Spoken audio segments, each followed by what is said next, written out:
And as I mentioned, I'm Bill Hartung. I run the Arms and Security Initiative here at the New America Foundation. This event is about Eisenhower's legacy, the 50 years since his speech, and it's also to mark the publishing of my new book, Prophets of War, Lockheed Martin and the Making of the Military-Industrial Complex.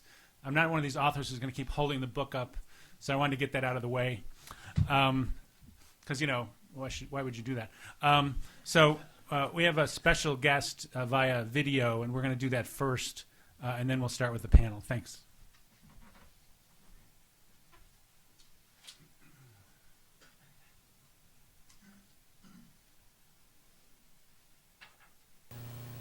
Until the latest of our world conflicts, the United States had no armaments industry. American makers of plowshares could, with time and as required, make swords as well. But we can no longer risk emergency improvisation of national defense. We have been compelled to create a permanent armaments industry of vast proportions. Added to this, 3.5 million men and women are directly engaged in the defense establishment. We annually spend on military security alone more than the net income of all United States corporations. Now, this conjunction of an immense military establishment and a large arms industry is new in the American experience. The total influence, economic, political, even spiritual, is felt in every city, every state house, every office of the federal government. We recognize the imperative need for this development, yet we must not fail to comprehend its grave implications. Our toil, resources, and livelihood are all involved. So is the very structure of our society. In the councils of government, we must guard against the acquisition of unwarranted influence, whether sought or unsought, by the military-industrial complex. The potential for the disastrous rise of misplaced power exists and will persist. We must never let the weight of this combination endanger our liberties or democratic processes. We should take nothing for granted. Only an alert and knowledgeable citizenry can compel the proper meshing of the huge industrial and military machinery of defense with our peaceful methods and goals, so that security and liberty may prosper together.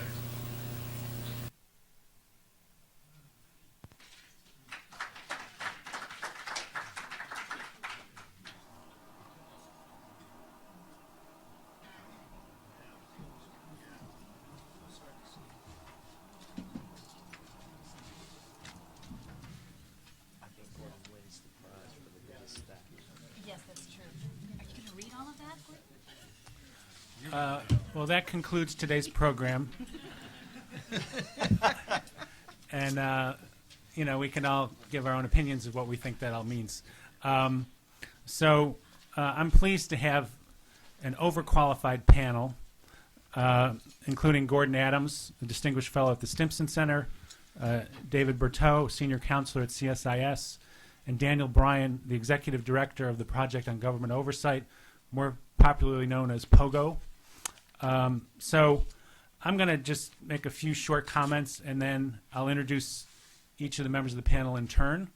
When I was thinking about this event, one of the things I was thinking about is, you know, how different is it from Eisenhower's day? And I had a few examples. These are sort of static statistics. They don't really capture the dynamics, but I'm hoping that the panel itself will get into that. So I was thinking about different tools of influence. For example, the revolving door between industry and government. And Senator William Proxmire, back in the late 60s, early 70s, had a sort of statement on that I thought was helpful. He said, "The easy movement of high-ranking military officers into jobs with major defense contractors and the reverse movement of top executives and major defense contractors into high Pentagon jobs is solid evidence of the military-industrial complex in operation. It is a real threat to the public interest because it increases the chances of abuse. How hard a bargain will officers involved in procurement planning or specifications drive when they are 1 or 2 years from retirement, have the example to look at of over 2,000 fellow officers doing well on the outside after retirement. So that was the Proxmire view. You may have seen more recently the Boston Globe did a couple great articles by Brian Bender. One of his findings was that 34 of 39 3- and 4-star generals and admirals who went into the defense industry, either as consultants or executives, when they left the military. So this process continues. In Proxmire's day, he had the Pentagon and the industry help him with the survey. He found over 2,000 at the colonel or Navy captain level had gone to the top 95 contractors. And he was looking at a study that Paul Douglas had done in 1959 with about 700 moving at that same criteria. So this is not a new issue, and it's not even clear if it's more prevalent now, but it's certainly an important one.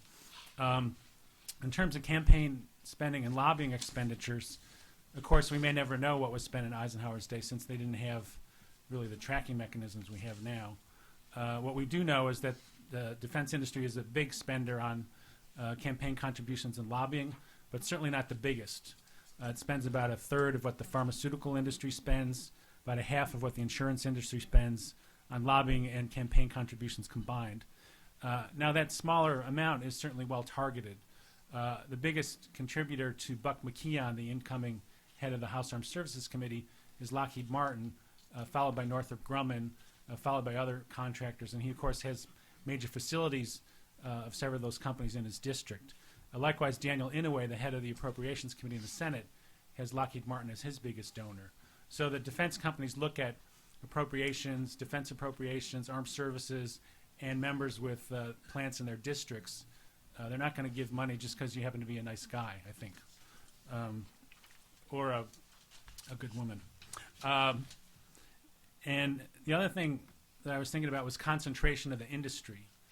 And, the budget, according to the Department of Defense Green Book, budget authorities about twice what it was under Eisenhower. So you've got firms splitting up a bigger pie.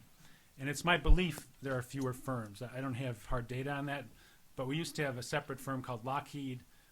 We had Boeing, we had Martin Air, we had McDonnell, we had Douglas, we had Rockwell. Those are now into two companies, Boeing and Lockheed Martin. And of course we had Northrop and Grumman becoming Northrop Grumman. So the concentration of the 90s, I think, has given us a smaller number of firms chasing a bigger pie. And then there's the issue of advisory panels. Do you have people who are consulting for industry also involved in Pentagon advisory panels, either secret or public ones? And Brian Bender gave the example of a general who went to work for Northrop Grumman at the same time he was working on an Air Force panel on the future of stealth technology as an area of at least appearance of conflict. And then finally there's the jobs issue. And I couldn't really say what the share of jobs was in the economy then, although Eisenhower cited a large number in the millions. I think he was talking primarily military personnel. So in the context of a smaller economy, that was certainly substantial. But we know that jobs are a main driver of discussions about defense procurement. We had the claim of 95,000 jobs during the fight over the F-22. I think it's important to note that that plane was not built, or rather the production was ended at the point that the Pentagon chose rather than being extended. And so the jobs issue is an argument, but it's not the determining argument in all cases. And I think there's a sense among some circles that somehow the defense lobby is all powerful, always gets what it wants, and I think that's certainly not the case. So those are my brief reflections. And now if I can find my introductory material, I will introduce my speakers. We'll have people speak in alphabetical order. First, I want to thank Stephanie Gunter, Kirsten Gilbert, all the events people here, Mike Jones for helping make this possible. Anybody I've missed, I will thank personally afterwards. So as I said, I really wanted this panel to be about Eisenhower and the military-industrial complex, and only to mark the occasion of my book rather than delve into the book. And so we've seen Eisenhower's statement, the relevant part of his speech. Now we're going to hear from Gordon Adams. He's a distinguished fellow at the Stimson Center. He's also done many other things. Professor of U.S. Foreign Policy at the Program School of International Service at American University, Perhaps most importantly for our purposes, he was Associate Director for National Security and International Affairs at the Office of Management and Budget. So he knows this issue inside out, and I think he's going to have a lot to teach us in his remarks today. Thank you. Thanks, Bill. Does this work well enough that you can hear me in the back? Or do I need to get closer? I'll get closer. Thanks, Bill. Thank you very much. I'm delighted to be here. I was actually alive when Eisenhower made that speech, unlike some people in the room, but like a good number, I sense, when Eisenhower gave that speech. And to me, there is a really kind of a sort of bookend character to being on this platform today on this subject, particularly with Bill, in two senses. One is I was sort of raised in graduate school as somebody who did a lot about national security and economic integration in Western Europe. That was my graduate school major.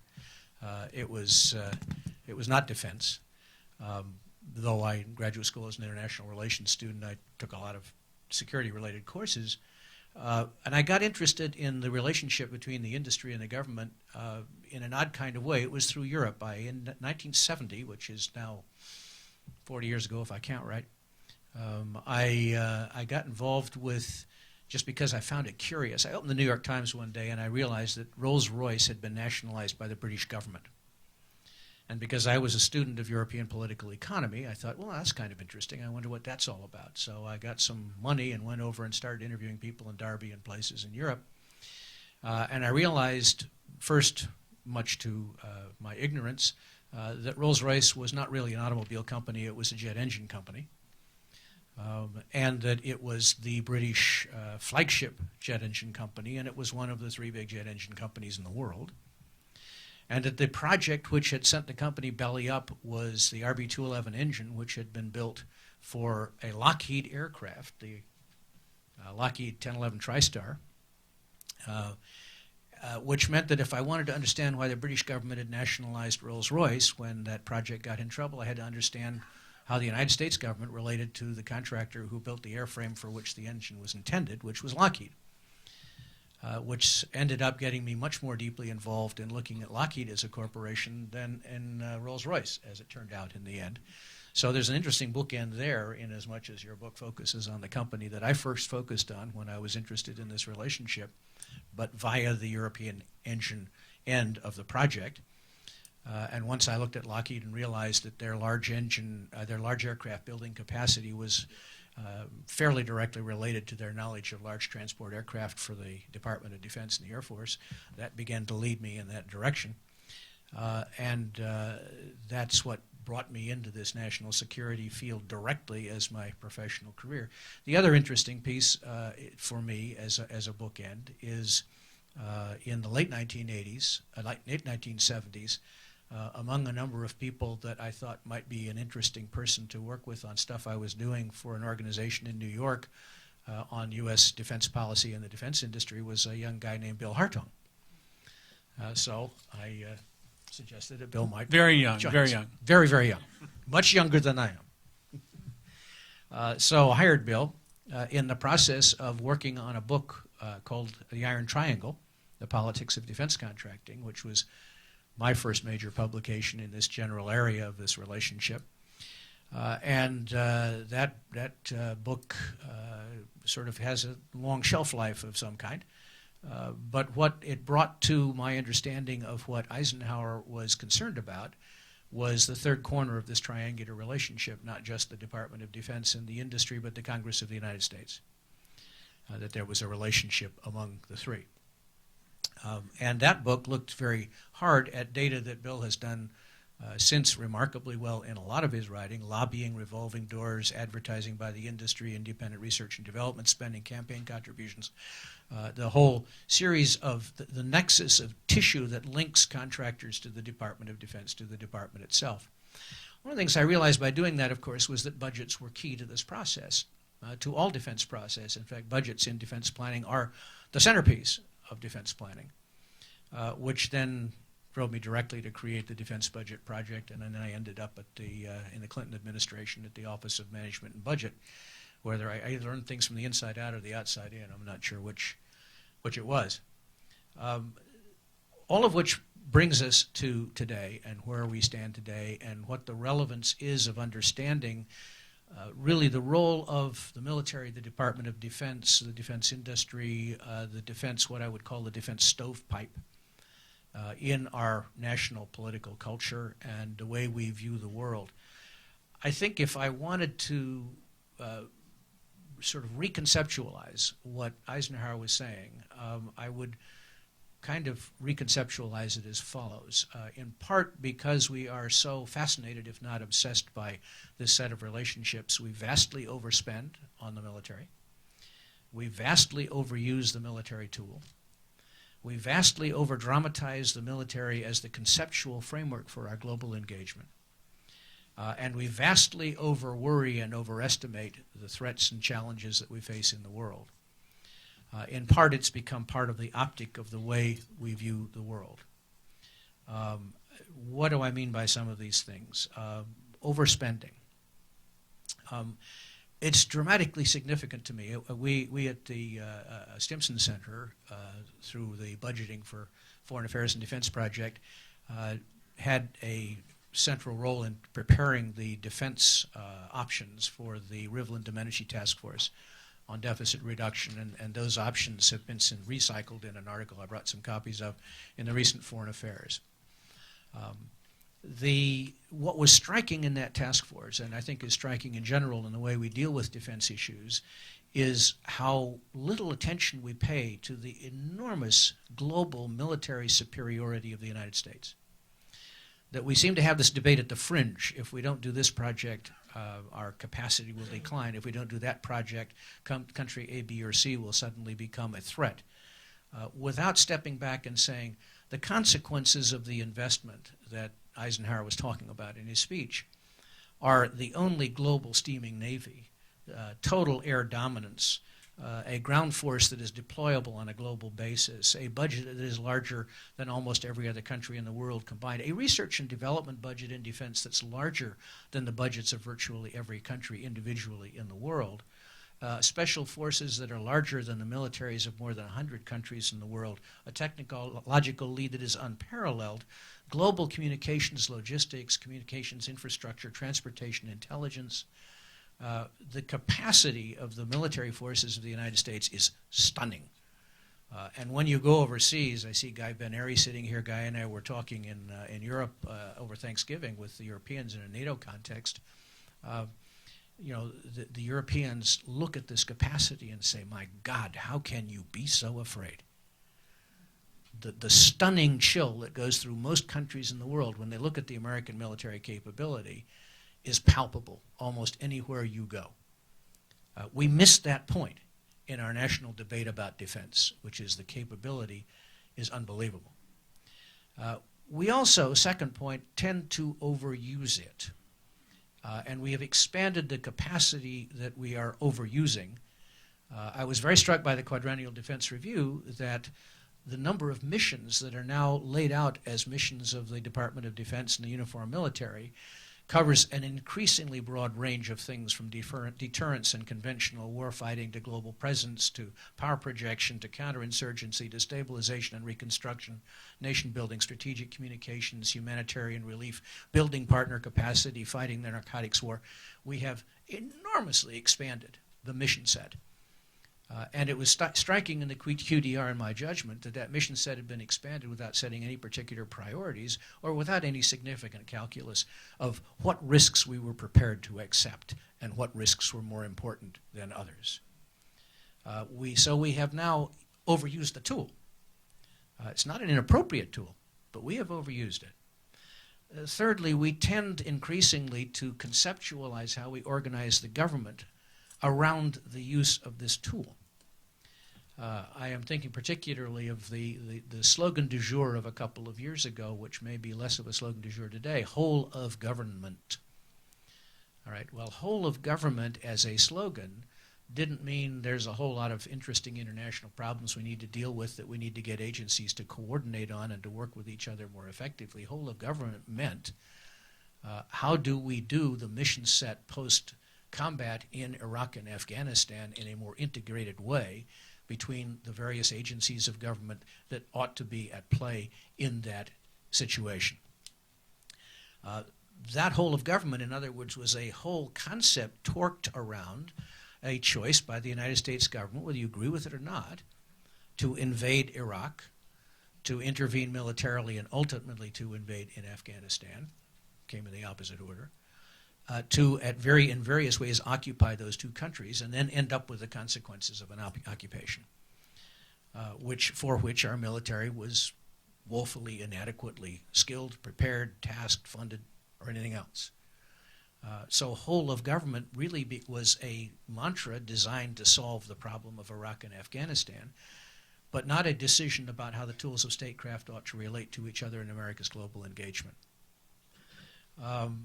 The same on a narrower sense, because that was the mission post-conflict reconstruction and stabilization. It's very interesting to me that the new quadrennial diplomacy and development review that came out from the Department of State, USAID, in its chapter on post-conflict, reorganizes and refocuses the context for their concerns in the civilian instruments, not so much in whole of government, but in what is the civilian mission.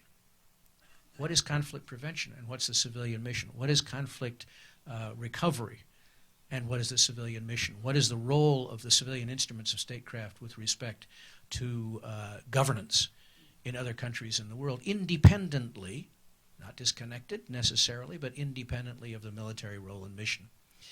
So we tend now to increasingly organize ourselves around concepts that have to do with a very large defense establishment. What are the consequences of these trends?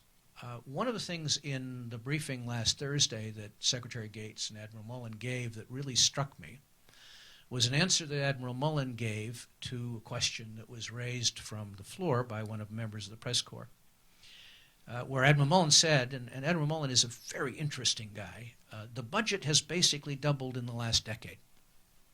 And my own experience here is that in doubling, we've lost our ability to prioritize, to make hard decisions, to do tough analysis, to make trades. Very insightful comment about the consequences of a very large establishment that is the legacy of what Eisenhower was talking about. I think, to sort of wander my way towards the conclusion here, the piece of this that concerns me most, and maybe it's just that I get older, is the conceptual piece, is the framework for thinking about our engagement that is now so dominantly oriented towards the uses of our military capacity. In my own judgment, military capacity is a very important tool in the toolkit of statecraft, but it ought not be the dominant tool in the nature of U.S. global engagement, that is a civilian direction and a White House-directed direction. But we tend more and more, and Andy Basovich has worried about this a lot, to worry about how the military tool will take on missions and functions and what threats the military faces.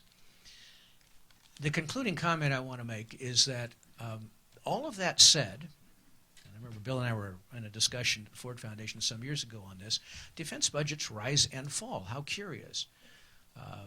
That the ability of whatever this relationship is to continually keep a budget at level, even keel, does not seem to be totally successful. They tend to do so with variations in war and peace. As we are in conflict situations or cold wars, the capacity and the funding rises. As we leave those situations, the capacity and funding decline, and that is a normal cycle. But why does this happen? Because I think we lose policy attention, we lose political attention, the importance of this declines.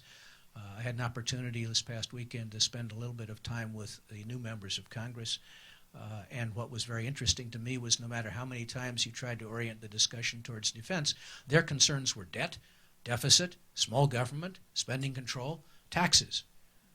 Defense was about number 6 in any issue set that anybody was concerned about. So externally, exogenously to this stovepipe, budgetary considerations, economic considerations, domestic policy considerations play an important role in the variation.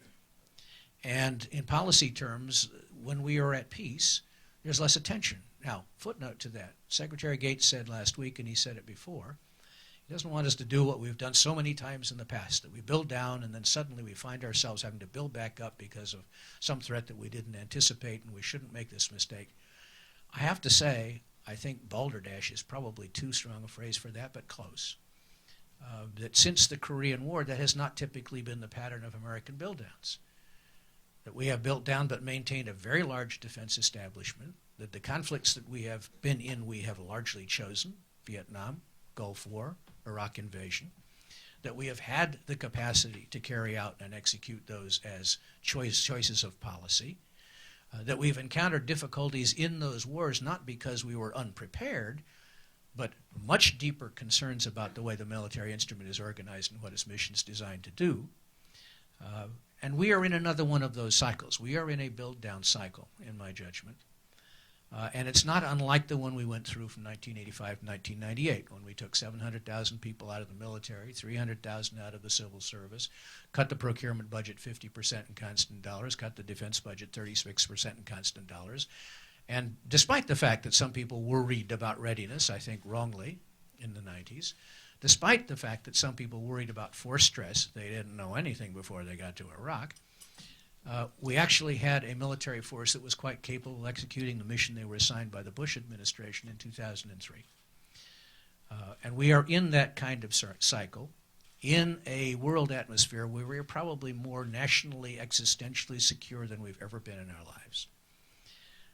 And we have an exceedingly effective military. Now, what does it take to execute one of these build-downs, which is cyclical in the United States? Well, I have to conclude, to come back to the picture, it takes a Republican. Because despite the mythology that it's Democrats who are anti-defense and Republicans who are pro-defense, most of the build-downs that we have gone through have been executed by Republican presidents. This guy in the 1950s, after the Korean War. Nixon and Ford after the end of the Vietnam War. George Herbert Walker Bush after the end of the Cold War, then subsequently joined by Clinton. But most of the build-down I just described was executed by that very, very liberal, excessively anti-defense Secretary of Defense, also known as Dick Cheney. Cheney managed that build-down, and very successfully. And we have today a somewhat more divided political situation where the highest defense budget that we've had in our nation's history in constant dollars is under a Democratic president, but a Republican Congress, which is taking a very hard look at whether defense ought to or ought not be on the table. Thanks. I'll stop there. Thank you, Gordon.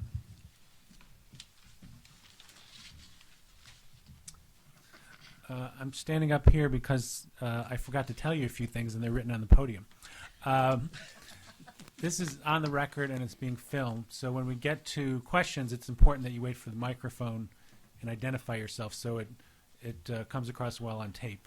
There may be other instructions along the way, but those are the ones that I thought were important and should have said at the outset. Now we're going to hear from David Berteau.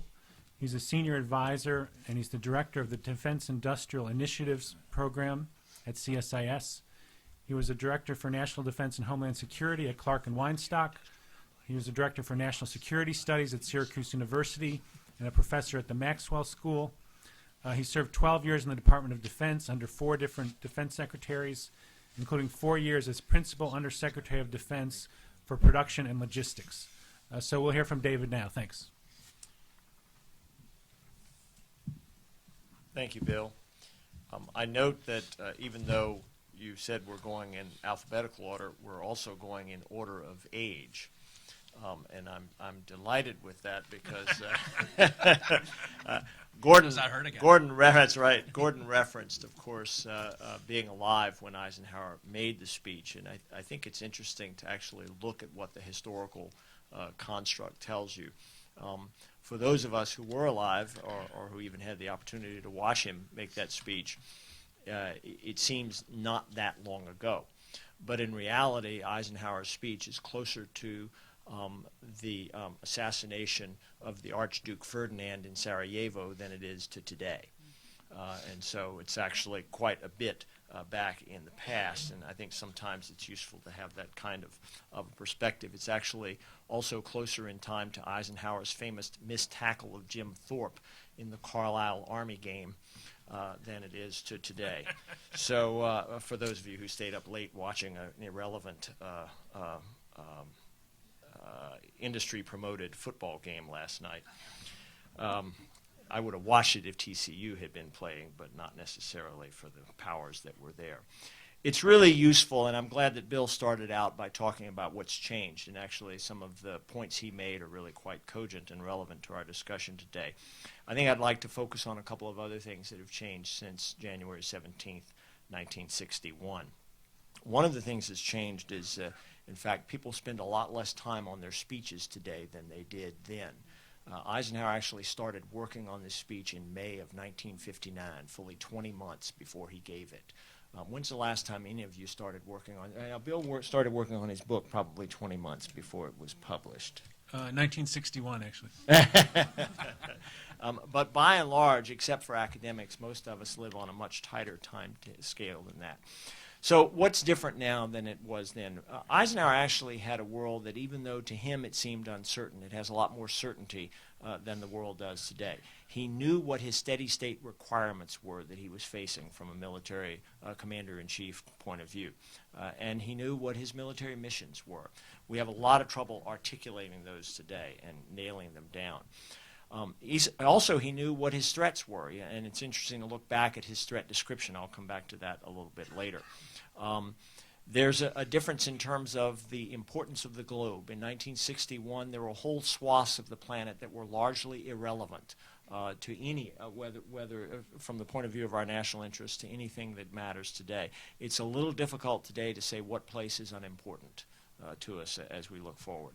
But perhaps one of the largest differences is the global economy in two aspects. One is, in fact, the U.S. as a percentage of global GDP, and it's roughly half, slightly less than half of what it was 50 years ago. It's still astonishingly large and twice as large as our nearest competitor, but that's substantially different than it was in 1961. A more difficult one to measure, though, is the global impact of technology. The technology development, and Eisenhower actually spends some time on this in his farewell speech, and the importance of research and development and technology development to our national security enterprise. But in those days, almost every significant technological advance was, number one, innovated and developed in America, and number two, probably funded in part by defense. That's true today for some elements of our national security establishment.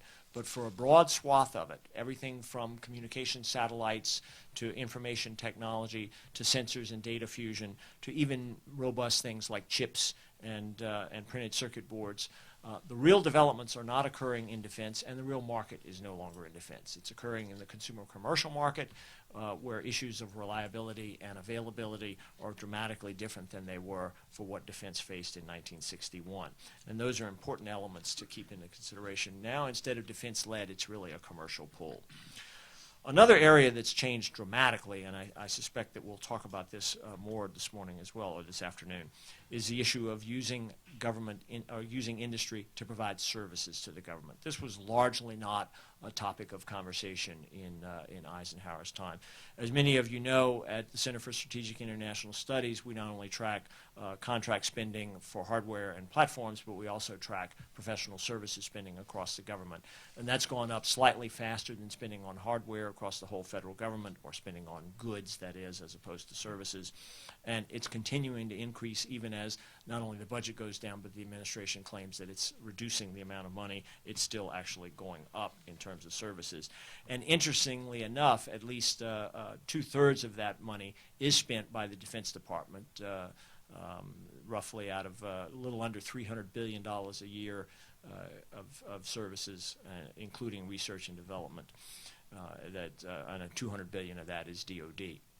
So DOD is by far the largest share of that, and the largest contractors are, in fact, for defense, mostly the same as the largest hardware contractors. So there's some interesting correlations, but much of the ways in which we evaluate and even budget for defense doesn't take that into account.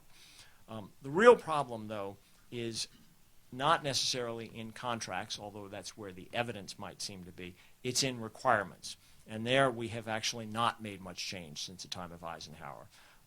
There's still very little civilian control and influence over requirements, and I'll come back to that as I look at some of the solutions. Another element of change is the manufacturing base in the U.S.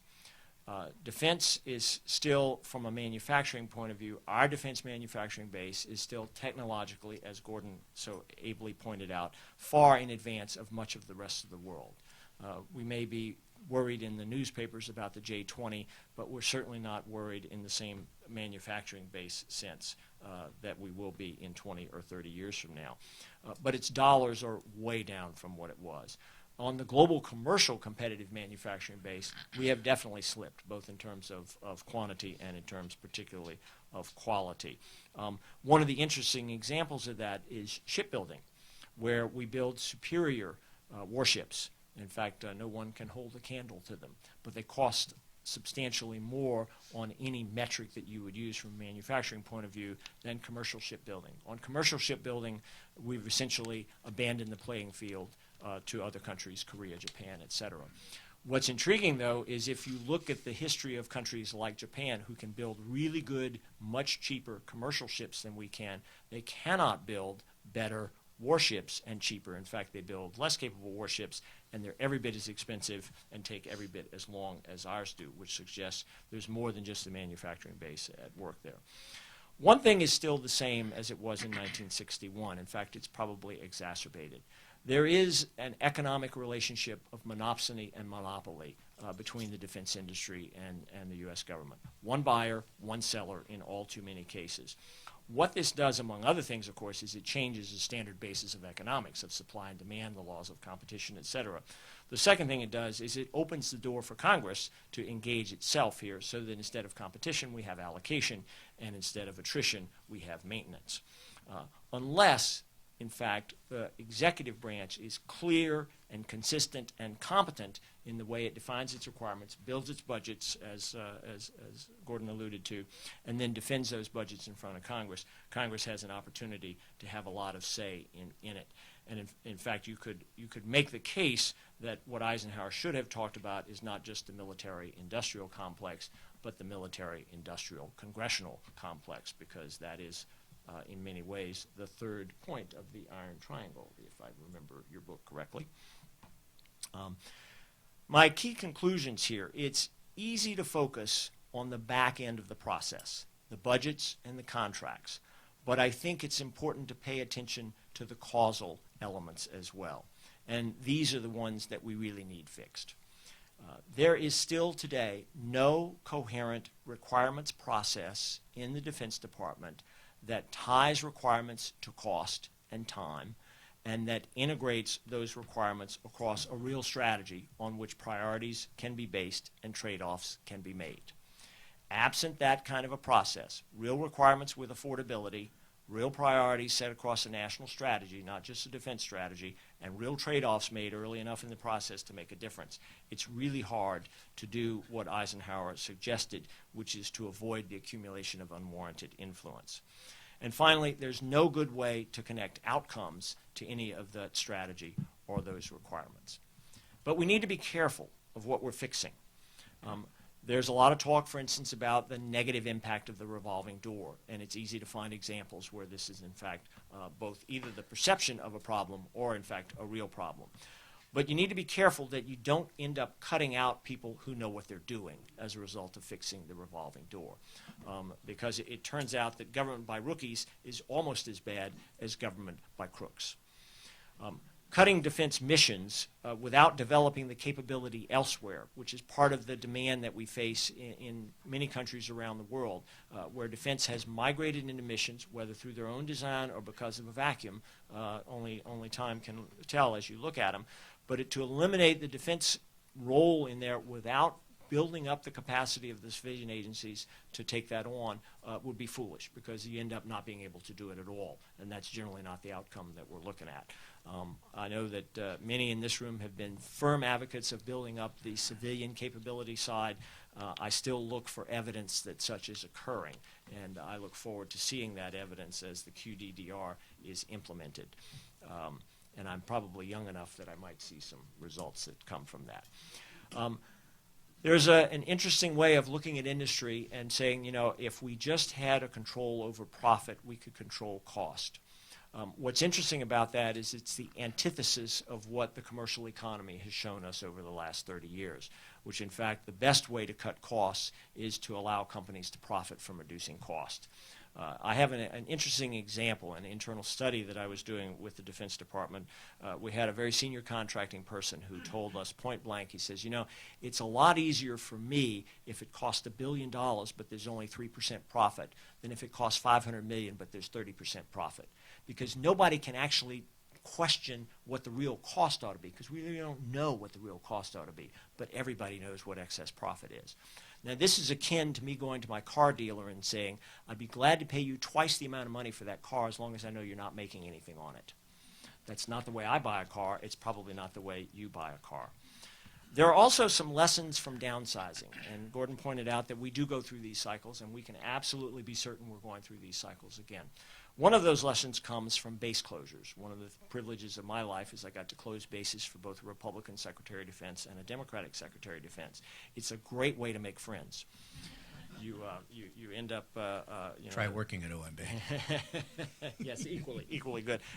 It's a little more visible. You know, I would go to a base and they would say, Dave Berteau, please go away. You know how I put those signs out at the side of the road as you come in. But one of the lessons of the base closure process is be careful what you get rid of, because it may be hard to bring it back. And that's why I think that the idea of downsizing without a framework of overall requirements of a national strategy, of a set of priorities, and in fact a process for making trade-offs will likely lead us to making some conclusions and decisions that we will regret downstream. Much of that is in fact what Eisenhower was guarding against. It's interesting to look back at his description of what was then the Soviet threat and ask ourselves, is any of this still relevant today? He talked about facing a hostile ideology, and he used 5 descriptive phrases for that ideology. One was global in scope. The second was atheistic in character. The third was ruthless in purpose. The fourth, insidious in method. And the fifth, of indefinite duration. Now, it's interesting, and whether you agree or disagree with Gordon's assertion that the threat is overemphasized, the characterizations of that threat in every publication put out by presidents over the last 10 years, Democrat and Republican, exhibit 4 of those 5 characteristics. The only one missing is the atheistic in character element. And so in many ways, despite my opening comment that the threat has changed dramatically in terms of certainty and global dimensions, in many other ways, the threat being faced today, as it's characterized by the government, is in fact quite similar to that threat that was described by Eisenhower in his farewell address 50 years ago. And I think it's that has to be the starting point of a real analysis of Eisenhower 50 years later. Thanks very much, David.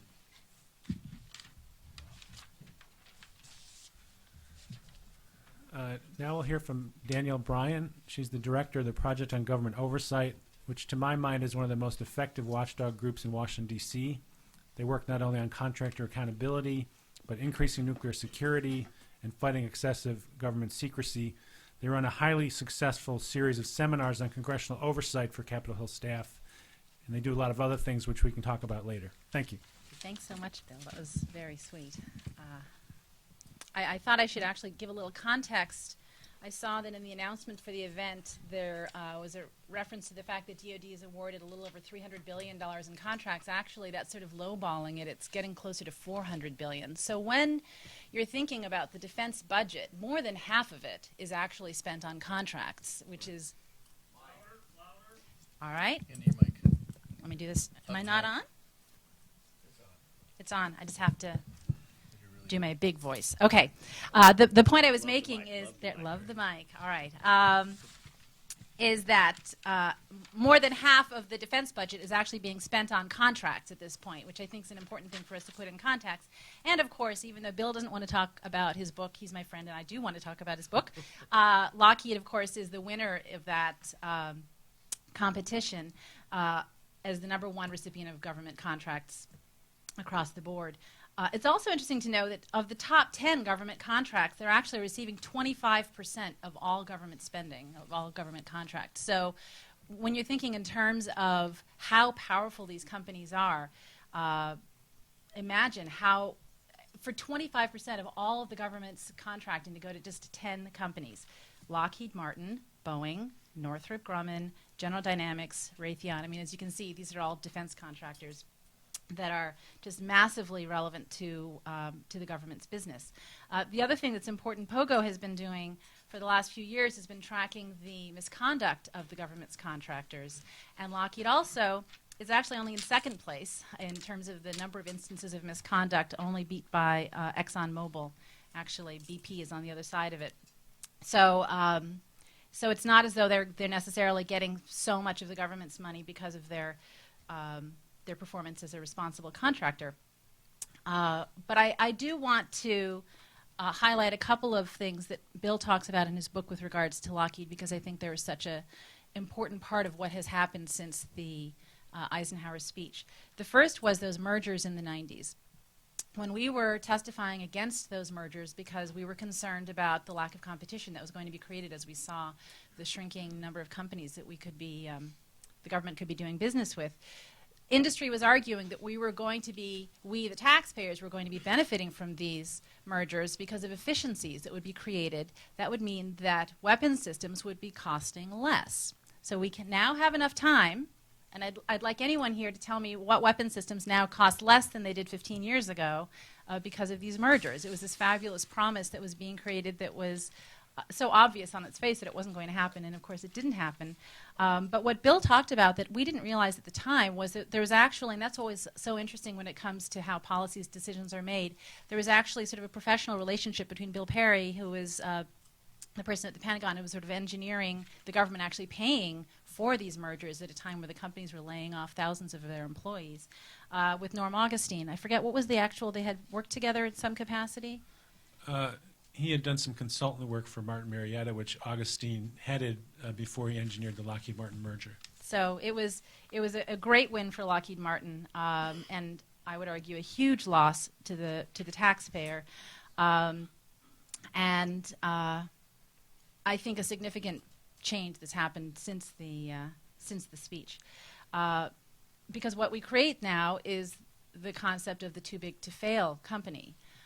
And what I think is important, and I'll talk about at the end when I discuss what I think we can do about it, is that perception of the too big to fail, I think, isn't necessarily accurate. I mean, I think it has been dominating how Congress approaches defense contracting and whether to continue with a lot of these weapon systems. But that was one of the best things for the companies that came out of those mergers. The other thing that Bill talked about that we were that was a battle that we lost, but a battle where we won was on the F-22, and it was interesting when you were raising that as an example of, well, the military-industrial complex isn't that powerful because they sometimes lose. I still can't believe the forces arrayed in order to win that battle. Let's remember that President Bush said he didn't need any more F-22s. President Obama said he didn't need any more F-22s. Secretary Gates said he didn't need any more. The Secretary of the Air Force said he didn't need any more. And we were still losing. We were still getting them anyway. The Congress was absolutely in lockstep with pushing for them. And as something that's important to point out, I don't think it's really quite been mentioned too much yet here, is this is so not a partisan issue. Our champions on that were Senator McCain in the Senate and Barney Frank in the House. It's maybe the only issue that they've ever agreed on. And the people who were continuing to push, really aggressively for the F-22 were Democrats, Chris Dodd and Senator Kennedy's office.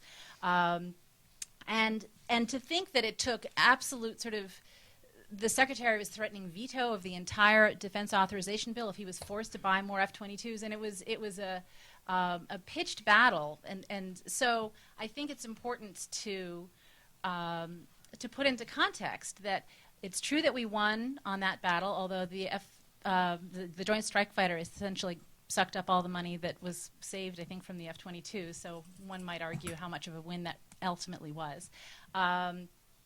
But I would argue that the fact that it took 2 presidents and all of this, and still we almost lost, sort of puts into context that really the military-industrial complex remains incredibly powerful, and it is largely because of that one element that both David and Gordon referenced, which was the Congress. And I think it's true, right, that the early drafts of the speech actually had the military-industrial congressional complex, and I really wish he'd left it in. I mean, if I could have edited Well, it. there's some question about whether that word was in the drafts or not. There's a new book by James Ledbetter where he says, he doesn't find it in any of the drafts of the speech, but I think it was certainly in Eisenhower's mind. He wanted to partly talk about how he could work with the Congress, so I think he left that out, even though obviously the Congress was part of the problem that he had to deal with. He chose not to mention it. And, the Congress is my favorite branch of government. It's just that when it comes to these issues, they're like spoiled children sometimes. And, it is not about reality, and it's incredibly difficult to work with. And I think it's just so important to emphasize what Gordon had said, this myth that, at least when it comes to the Congress, that Republicans are pro-defense and Democrats are not, is just utterly ridiculous when it comes to life inside Washington. So one of the things that I hope we can talk about, and I'd love to hear David's perspective on this as well, is what it comes down to when it comes to the Congress is really the industries over time. I remember when I first started doing this work in the 80s, that it was really exciting and rare when you could get one of these secret maps that contractors were distributing in Congress showing how many jobs were in each district, because it was so shocking that they were being so venal in trying to buy congressional votes. Now they put them up on the web, and it's so obvious. I mean, it's sort of a part of how Washington works, and it's not shocking anymore. But if I would argue, if what we're talking about is just a WPA, and this is really about jobs and not about national defense, why are we not having more of that conversation about, is that the most economic way to spend government money, is just through the defense contractors and feeding the military-industrial complex. So the thing that I really did want to also put on the table is this too big to fail. Because when you look at what these companies, or Lockheed in particular, are actually doing for the government, it's not so much the bending metal. It's yes, it's true. We have very few companies that can build ships, and we have very few companies that are able to assemble an aircraft. But so much of the work that's involved in all of these contracts is either, as David was talking about, the services, IT. Does Lockheed have to do all of this? Or it is essentially sort of a systems integrator where they're giving the work to many other companies. And if we're looking for a solution to sort of breaking up the military-industrial complex, I think it would be in getting the government to, and I understand we're losing efficiencies in this, but unbundle these massive contracts so more companies can be competing for them. Now that when you look at what it is they're actually doing, it is really getting the contract and then subcontracting the work out to hundreds of other companies. So I think I'm going to stop because I'd rather hear a conversation than me talking. Thanks, Danielle. I think first, if any of the panelists have reactions briefly to what's been said, and then we'll go to questions from the audience. I had one thought that was triggered by both what David and Danielle said. Part of the price of being old, or maybe it's the reward, I'm not sure which it is that I've had the opportunity to watch the cycles of work on these issues as we've gone through time. And what's interesting here is an awful lot of what Dave was saying and Danielle was saying about the nature of the problems or the capabilities in the industry has been around for a very, very long period of time. There's a whole body of literature that goes back to the 50s and 60s by people like Fred Shearer and Ron Fox and Jim Kurth that talk about the follow-on imperative, the absence of competition in the industry, the extent to which the industry has become merged, the extent to which that's reduced competitive opportunities. It is a cycle historically that has gone back at least to the 1940s. where if you now draw a wiring diagram of all of the companies that were prime contractors in the top 100 of the Department of Defense in the 1940s, and you watch the process of merger and consolidation, it's a continuum. It's not really something that happened because Bill Perry and Les Aspin held the Last Supper in the 1990s. That's the latest iteration, if you will, of a process that has been almost inexorable throughout the history of defense acquisition in the United States. And it's always been rightly accompanied by a concern that this meant the diminution of competition in the industry. Absolutely true, and one could argue that there's been precious little competition in this industry for a much longer period of time than the period from the Last Supper in the 1990s to the present day. It really is a very long history indeed that goes way back into the 1940s. So the number of airframe contractors or shipbuilding contractors alike has all gradually shrunk over a very long period of time, and arguably because the maintenance of the industrial base was an important policy consideration, the Department of Defense has never really rigorously enforced competition. It's come, it's gone, it's come, it's gone, it's come, it's gone. But essentially the maintenance of the base on the Defense Department side tends to preempt what may or may not be the virtues of competition in the industry. Now that's I'm giving you a simplified paradigm, but over time that has been the logic of that relationship.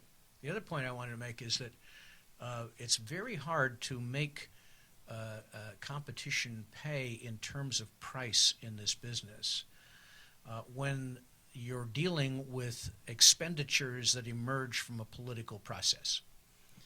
Now, what I mean by that is when the budget is being put together for a system, the incentive within the Department of Defense, again with a 50 or 60-year history on it, is to underestimate the costs that a system is going to involve.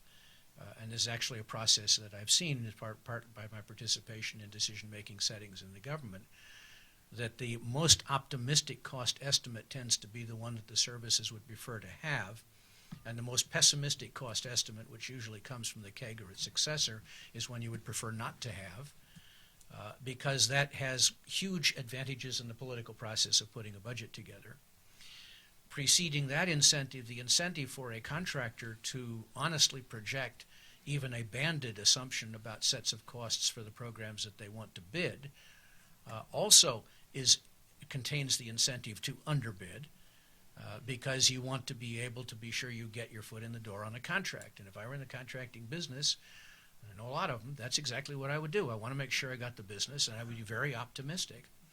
It ends up with a somewhat comical rule of thumb that I have about the acquisition of major programs, which is they usually cost twice as much, take twice as long, and give you half the performance of what you originally had in the estimating assumptions when you first started the program that you're buying. So it's extremely hard to reap the private sector advantages of competition and pricing when you're working in a political system of budgeting as the source of funding for the program.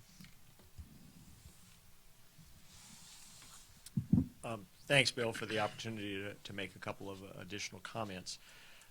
We have a tendency, of course, when there's a problem in a government program, to think that it must be industry's fault and not the government's fault. I think that tendency is easy to track because, in fact, industry is usually the one performing the work, and so therefore they're the one falling short. But all too often this comes into a problem at the government's end, at the front end of the process. One of the things that I think both Congress and the executive branch have agreed on, and this is a bipartisan issue over the last few years, is the absolute necessity to rebuild the competence and capability of the government's workforce at every level here. I know that everybody from POGO to the Chamber of Commerce, and I don't mean to say that those two are the bookends here, but has agreed very, very strongly on that point. It is easy to take the capability of that workforce down. All you have to do is let people retire and not hire their replacements, and it disappears quite quickly. It is very difficult to build it back. We have places today, government agencies today in the Defense Department, where fully half the people have fewer than 5 years of experience. And because of the cyclical nature of this business, you don't get enough experience in less than 5 years to be able to deal with the kinds of issues and judgments that have to be made here. I think there's also a problem in the way we narrowly define competition. You know, every morning I face a competition in my own mind. Do I ride the metro to work or do I drive my car? And increasingly that competition makes me seek a third option, which is, how about if I just stay home? All of you who live and work in Washington know the benefit of that. You know, I don't usually think of it in terms of that third option as a competition for my transportation time and dollars, but the advancement of telework does in fact make it a legitimate option, and it's one that increasingly I can consider. There could be a video screen of Berteau sitting here participating in this very event this morning. We tried to do that, but we couldn't get it worked out. Well, there's no technology at my That's end, I not can what we guarantee had. you that. Also, I think it's important to recognize there are a number of solutions being put into play here, and it's really useful to recognize how long it takes to go to those. Gordon mentioned the tendency of the government to put the lowest or the most optimistic cost in, because that's the way you can get more programs in the same amount of budget dollars. You know, the passage of the Weapons System Acquisition Reform Act last year by the Congress, the first legislation that I can remember that was passed unanimously at every level, subcommittee, committee, floor, and conference, and went from initial draft to signed bill in less than 4 months. It was a phenomenally productive exercise, and one of its key tenets is, in fact, the necessity to have the budget dollars for a program be those that are the most likely cost, not the most optimistic cost. Only time will tell how well this works out. I know that both the Pentagon and the Congress have been paying very close attention to this since it was put into play, and I would submit it actually has something to do with some of the terminations that Secretary Gates proposed both back in 2009 and last week. And so the evidence of the legislative and executive branch working together for some of these is quite powerful. I have one final comment that I feel compelled to make.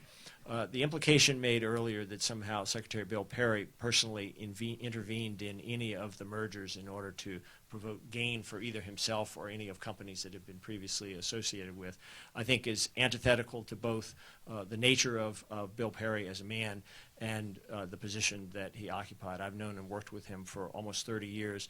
I don't think there's a single individual I've ever worked with that has a higher level of both personal and professional integrity, and he exhibited it over and over again throughout his many times in the government. And I think it's important for that record to be laid out there as part of our conversation this morning.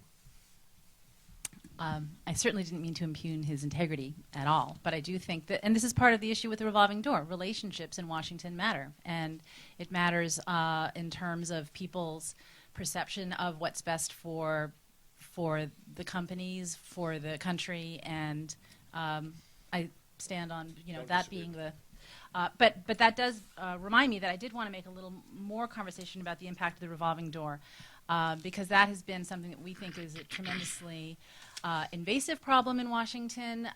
This is one of the things that POGA is planning to really focus and tackling on this coming couple of years. And another Lockheed example of the revolving door was the Pete Aldrich example that I think Bill has in his book, where Pete Aldrich was in the Pentagon. We've interviewed people who had been hearing from him, again with the F-22, that it was a bad idea. He was on the DAB, the Defense Acquisition Board, that made the decision to go with it, and then within a year he's on the board of Lockheed. Go ahead and defend his integrity. But I'm really bothered by that because at the end of the day, from my perspective, the biggest, the most invasive problem created by the revolving door is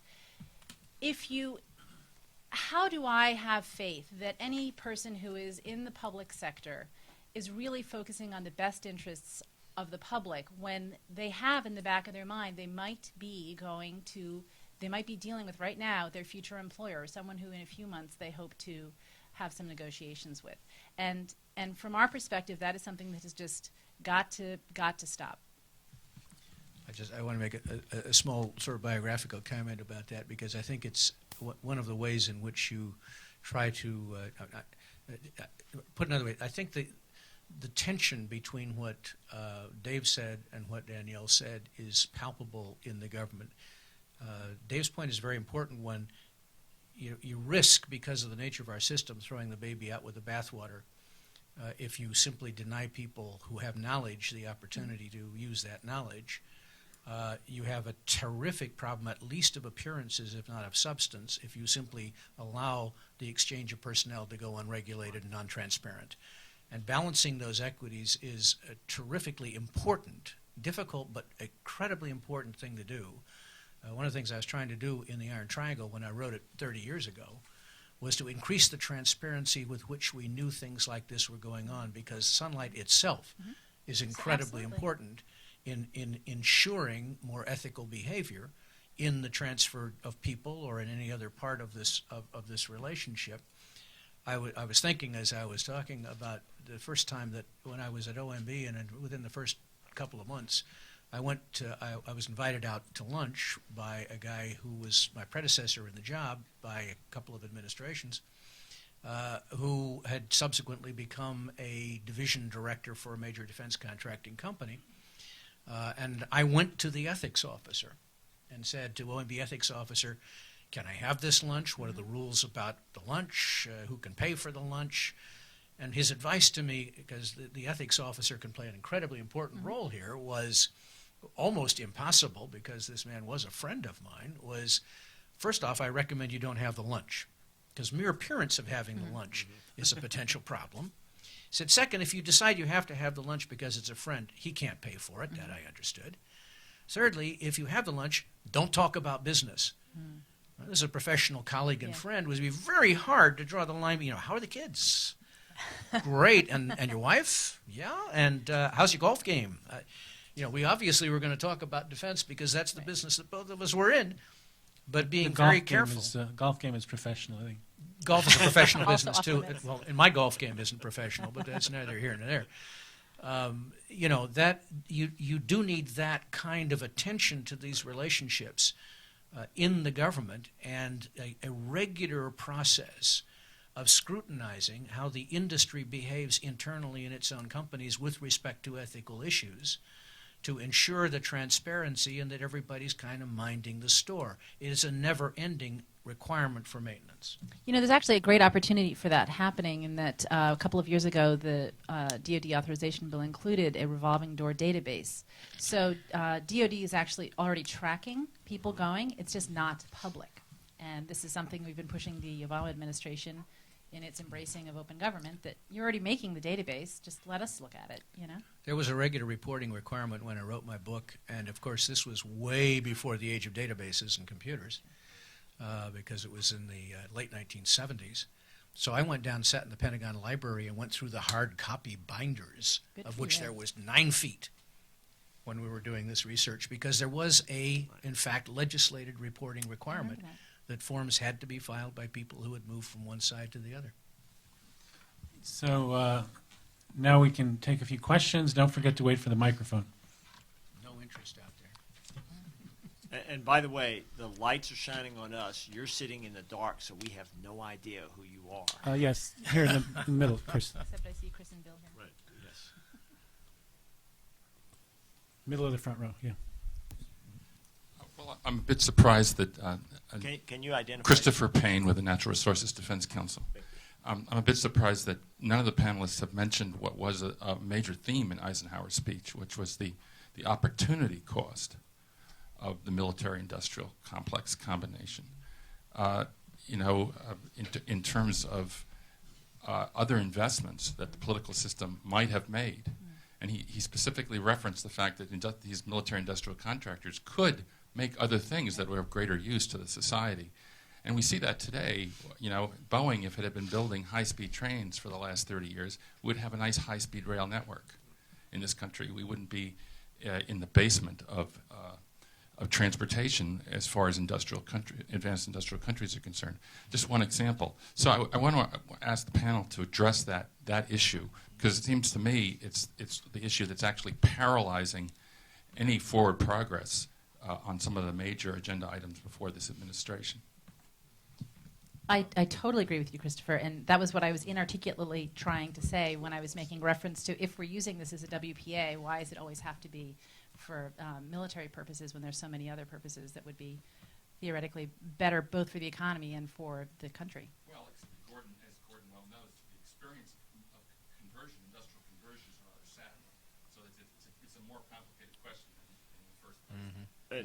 Christopher, I'm appreciate you raising that. I mean, one of the key elements of Eisenhower's whole speech was the need to maintain balance, and in fact, he used that word over and over again. I apologize for not being clear in my comments. My whole point of having a requirements process that looked at priorities and trade-offs was in fact in the context of that larger balance. Similarly, with respect to government capability, not just housing everything in the Defense Department, but having government capability across a broader spectrum of agencies. But I think it has to come in that context of supporting and maintaining balance. But there's another side to that coin as well. I had the privilege at the end of the Cold War to chair the Defense Conversion Commission, which was a year-long look at the question of what can the government do to help those companies that have been dependent on the Cold War for their revenue become competitive commercial companies in other parts. And as you point out, the question of industry conversion is woefully sad. There are not a lot of successes there. One of the key things that we saw from our study, and there's huge, not 9 feet, but about 3 feet of data that came out of this. We did have a computer, but the lag time for what the government decides to do and how long it takes to get that money out and spent and in place dwarfs the capability of the commercial market to respond. So companies that were waiting for the government to tell them what to do, in other words, we're not going to buy your tanks anymore, but we're going to tell you what else to do, we're flat out of luck. That's why the success stories are so thin. I think what you need instead is a different incentive structure that in fact rewards companies for diversifying, for expanding, for applying the technology more broadly. And that's been almost as elusive as in fact the failure of industry conversion that you point out. I'm tempted to say what they said, but since I haven't said it yet, I guess. What's interesting to me in this area is that in Eisenhower's era, the place that, and David's alluded to this in his remarks, the place that the defense industrial base occupied in the larger American economy was significantly larger and different than it is today. And while these industries, while the big firms are very large, and in the case of places like Lockheed and Raytheon, what have you, highly dependent, if you will, as a firm on this relationship and not on doing anything else, and their history of trying to do anything else is riddled with failure. The reality is that the industry that supplies the Department of Defense, as Dave said, is significantly different. We're in a world of where I like to say we're not really talking anymore about a defense industrial base. That's a very old think, in my judgment. We're talking about a defense manufacturing and technology base. And even that is old think because it's really a manufacturing and technology base with certain small pieces of it very defense related, but the vast majority of it, firms that are doing work largely at the first, second, third tier subcontractor level for prime integrators who are largely commercial companies. And whose technology is pushed from the commercial end rather than from the military end. So there's a real huge evolution. And that entire capacity is so that is purely defense, that the degree to which this business is purely defense is now such a small proportion of any industrial or technology sector activity or of the American GDP as a whole, that it's really no longer possible to make some of the arguments that circulated around the discussion that Eisenhower had in his speech. We're talking about a very different phenomenon. And the department knows this. The department knows that it's drawing on a commercial base. It has a harder time figuring out how it gets its needs met because the commercial base is a base that says, you know, I'll profit for you, I'll profit for somebody else, but I'm not necessarily going to hang around for all of the comedy routine of a defense acquisition process. It makes the whole process very difficult. And so I've always been bemused in recent administrations, starting frankly with our own, the Clinton administration, at this kind of old think attention to how we maintain the defense industrial base when frankly the manufacturing and technological base is doing what it's doing, increasingly independent of what the Defense Department is doing. So it's not useful, I think, analytically to talk about Lockheed, Raytheon, McDonnell Douglas is gone, completely absorbed General Dynamics or what have you, as reflective of the relationship between the Department of Defense's buying and technology investment and what the private sector provides for them.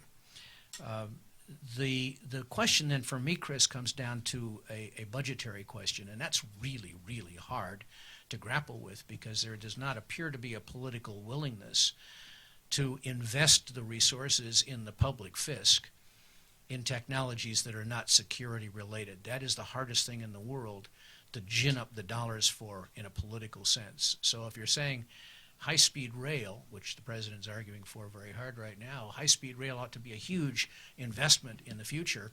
And if Boeing does it well, or Northrop Grumman does it well, or somebody does it well, they get to compete in that market for the public dollar for high-speed rail. Getting the adequate investment in high-speed rail is extraordinarily hard in this country, in this political system.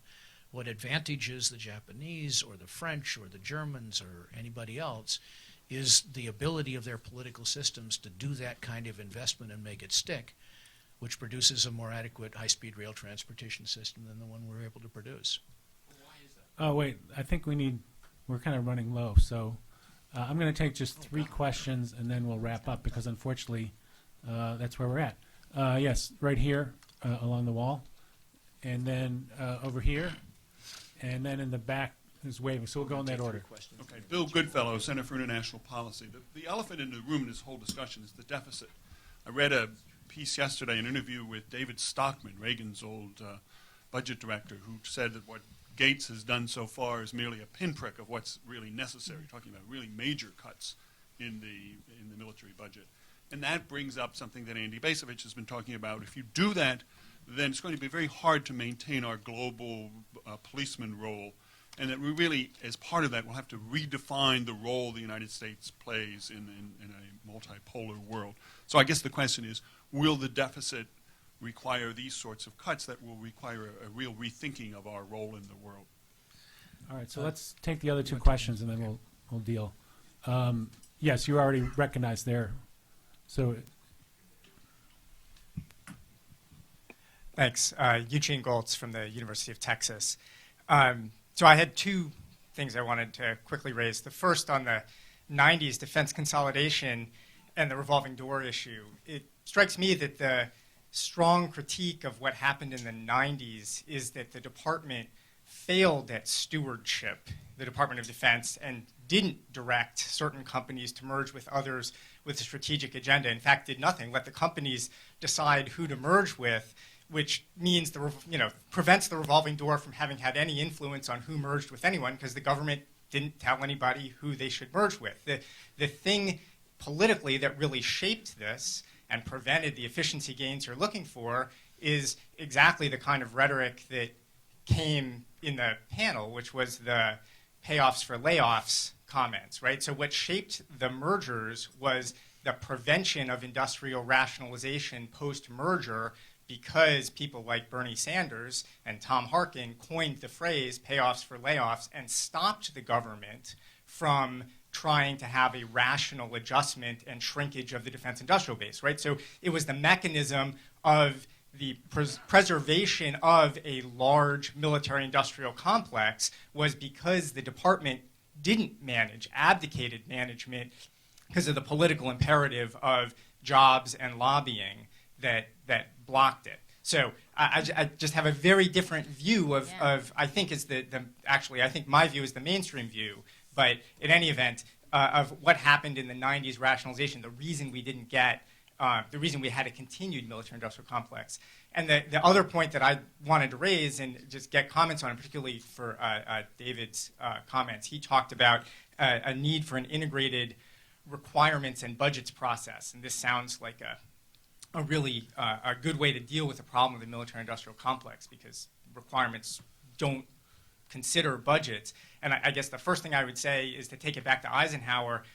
He's actually the great example of when this worked, right? Eisenhower set a ceiling on the defense budget. There was a real cap, told the services, you can figure out what your priorities are and what you want as long as you spend less than this cap. But there was political leadership, and in fact, this is exactly what Eisenhower called for in his speech, right? It was statesmanship and leadership to preserve the balance and preserve liberty. And so we have had this, but we haven't had it in a very long time. And the last thing to say, though, is that, David, you suggested that key issue was have civilians interject balance and budget control, and Eisenhower did that. I'm not confident that this is a civil-military issue. I think we need a mechanism for whoever's setting the requirements to consider budgets in some way. But civilians, particularly given the military-industrial complex logic we've been talking about, are often, maybe for lobbying reasons, just as freewheeling with spending or even more freewheeling with spending. And so the question I would have you guys answer is, how do you think you can get the budget constraints into the requirements process? Okay, so we're going to take one last question. I really meant to call on the person at the end of your row there, so I don't want to squeeze them out. Tom Cummins from the Foundation for Applied Research, and this really is to Danielle, because I know it's something that's very near and dear to their heart, which is government accountability. At the end of the day, who really gets held accountable when we talk about the DoD budget, when we talk about the DoD spending? I bring that up because back in 1995, when I was in the Marine Corps, I went down to Lockheed Martin, and I was shown the prototype for the C-130J. And for all these wonderful things that Lockheed was supposed to be doing on their own nickel, they said it's not going to cost a dime more than the C-130 it would replace, which was, and that time I think was about $15 million. And what we've seen with the C-130 is, the J, it's $65 million plus. Actually, nobody really knows. We saw the price of the F-22 go from what was supposed to be $100 million per unit to $350 million per unit. The Marine Corps, very near and dear to my heart, we saw the Expeditionary Fighting Vehicle go, I mean, the thing's going to be $25 million versus originally I think it was supposed to be 5 or 6. So at the end of the day, who gets held accountable, either on the government side or the industry side, to really deliver as promised? Okay, I'm going to have to call it there because we want to give the panel a chance to respond, and then I'll have a sort of a final thing to say, which will be very brief. All right. On the deficit question, I think that this new Congress is going to be fascinating, as Gordon has said. I think that they are largely coming from a completely different worldview, and I think that if defense is on the table, I think, Bill, what you're talking about, we could see something very different in Washington. On the political imperative, as much as I think Bernie Sanders and Tom Harkin would like to think that that language really changed anything, I don't think it did at all. Thousands of people were laid off. I don't think that there's anything in the Pentagon or any effort that would have happened in the Pentagon that didn't happen in terms of engineering who was merging with whom. So I don't see the world at all that you saw. And I do love the last question because no one is. I mean, we the taxpayers are held accountable and the troops who don't get what they actually need. The companies regularly get bailed out. They pay more than the Congress gives up and pays. And I guess the legislation that you were just talking about that just passed last year is making it a little harder for these weapon systems that are going over the Nunn-McCurdy breaches now. In theory, maybe we may see a little bit more accountability on the major defense acquisition. Explain Nunn-McCurdy just briefly. Wow. Okay, it's... Oh, I can't do the percentages. Can you do it? When you I go think over a certain percentage? If you go more than 25% over, something happens to you, which is...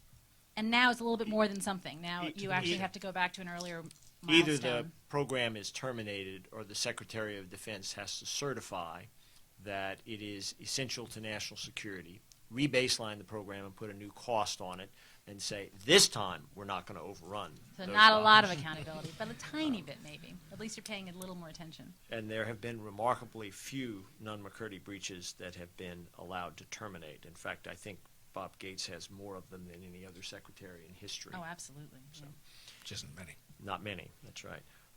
I think the deficit is, in fact, probably the single biggest change in a way from what Eisenhower faced. And it's because this time the cyclical is not going to get us back to where we have been before, which is a manageable level. It's easy for people to say that defense is not really part of the cause of the deficit, is really entitlements.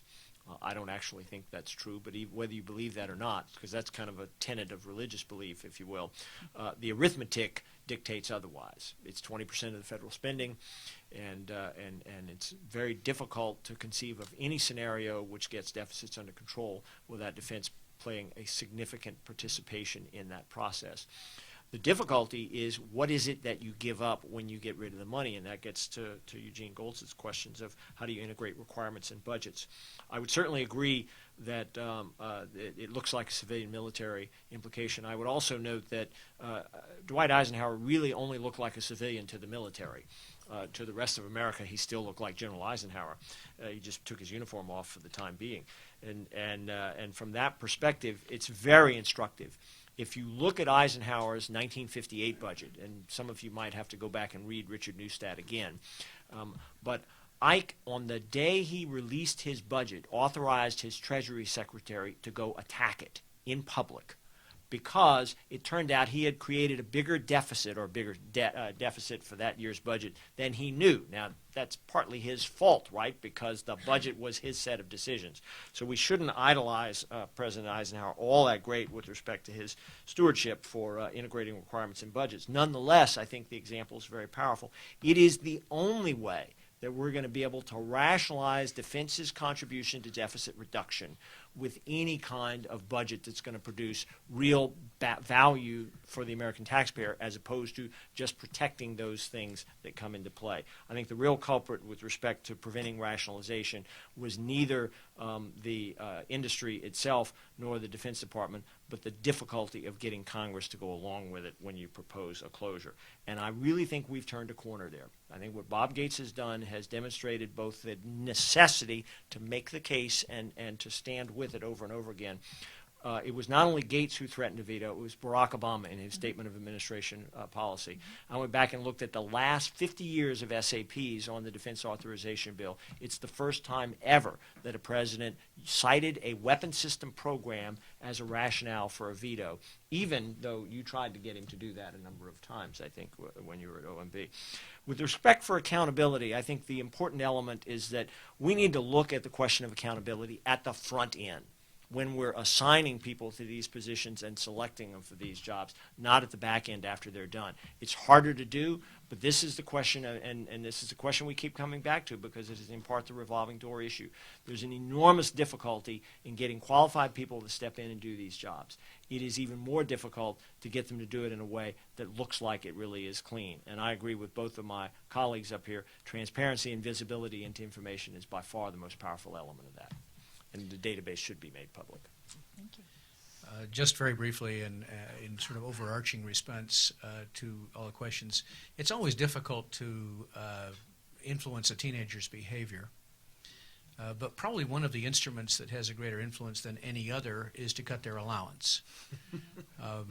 And to some degree, one of the lessons that I take from my experience in government working on these issues is that you can do this kind of thing or the Simpson Bowles kind of thing until the cows come home, and they're useful.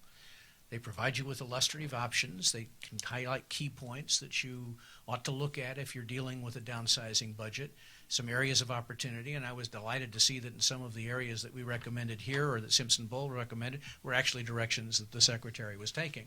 But the Secretary's action is a drop in the bucket. The Secretary of Defense still wants real growth in his budget, and by fiddling with the fiscal 11 baseline, he's going to try to argue that he in fact got real growth in his budget. That is both the internal constituency and the public visibility management that the Secretary thinks he needs to do. But frankly, the best discipline in the Department of Defense has always been less funding. Top down rather than bottom up, because you can argue all the bottom up system arguments that you want to have, and my favorite rock and your pet rock and my waste is your essential program and the rest. In the end, if you have fewer resources, you have to set priorities. You have to do better planning. At $700 billion a year, we are vastly overgenerous in terms of resources provided to the defense function of the United States government. And as Admiral Mullen says, it has incentivized misbehavior. It has essentially incentivized no priority setting, no choice making, no analytical basis for the decisions that are getting made. And what will happen, and I predict we are in a downsizing end of the cycle here, is as we begin to come down, it's going to force more and more attention to the priorities that need to be set, to the management choices that need to be made. And frankly, I watched that process for the 5 years I was at OMB when the dollars were down and did not go up, and saw that there's an enormously capable bunch of managers in the Department of Defense who can make very good choices when they're pressed to make choices. We do not automatically get the best defense out of more money. We may get better defense with less. Here, here. So I'll take that. So I want to thank Gordon Adams, David Berteau, and Danielle Brian for a great panel.